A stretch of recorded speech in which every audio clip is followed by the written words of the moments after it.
அஸ்ஸலாமு அலைக்கும். இங்கே பாருங்கள், சிக்கன் பொரிச்சு, இங்கே முட்டை பப்ஸ் இருக்குது, இங்கே வந்து பழம்பொரி இருக்குது, இது வந்து உள்ளி வடை, இது பருப்பு வடை, இது சலடு, இது ஒரு போண்டா, உள்ளி வடை மாதிரி தான் ஆனால் போண்டா. இங்கே ஃப்ரூட்ஸு கட் பண்ணி வச்சுருக்குறோம். இது வந்து உருளைக்கிழங்கு போண்டா, உருளைக்கிழங்கு மசாலா வச்சு செய்கிறது. அப்புறம் இது வந்து கடலையும் சிக்கனும் ஃப்ரை பண்ணி. அப்புறம் நோம்பு துறக்க கஞ்சி. வாங்க இன்னைக்கு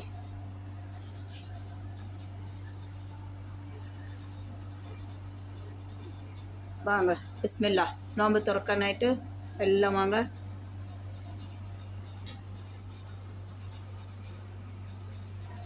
பிஸ்மில்லா பிஸ்மில்லா பிஸ்மில்லா. ஓகே.